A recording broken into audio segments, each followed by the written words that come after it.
Ronde et sexy, c'est possible. La femme gironde intéresse le salon du prêt-à-porter actuellement à Paris. Pour la première fois, un espace est consacré aux femmes qui débordent du 44. Et puis, bienvenue à la boudeuse, ce vieux gréement a jeté l'encre dans la région. Être ronde et mal fagotée n'est plus une fatalité. Pour la première fois, le salon du prêt-à-porter s'intéresse aux femmes bien en chair. Il a ouvert un espace entièrement consacré aux grandes tailles. Reportage tricoté par Agnès Penroux et Pierre Pachou. Stop à la dictature du 36 fillettes. Les femmes ont des seins, des hanches, des fesses, des cuisses. Aujourd'hui, la féminité se revendique avec ses courbes voluptueuses assumées.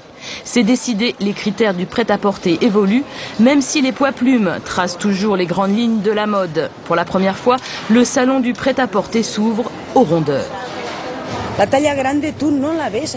Les rondes, tu ne les vois pas dans les grandes revues de mode. Tu ne vois que les tailles comme moi, les enfants ou les hommes, mais les rondes, on dirait qu'elles n'existent pas, ou alors dans les magazines spécialisés.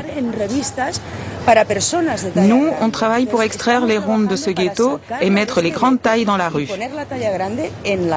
Moi, je veux que la jeune adulte de l'adolescence ou la personne de mon âge qui fait du 46, s'habille comme sa copine qui fait du 38. Parce que c'est là le problème, c'est qu'on veut tous correspondre, tous chacune. Moi, j'ai toujours voulu être adolescente, m'habiller comme mes copines, mais je faisais du 46, donc je ne pouvais pas.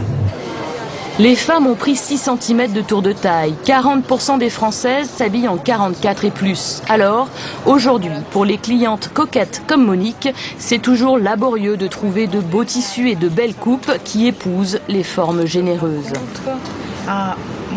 Les grandes tailles, on n'en trouve pas. Sinon, on reste vraiment, enfin, on fait plus son âge, quoi.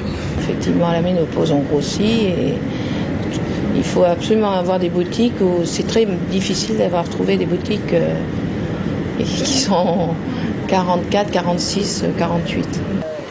Les rondes attendent et en redemandent. Les stylistes s'y mettent du bout des doigts, mais le tabou sur les formes voluptueuses fait encore de la résistance.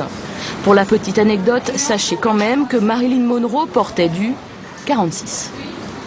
Comme quoi on peut être ronde et être adulte.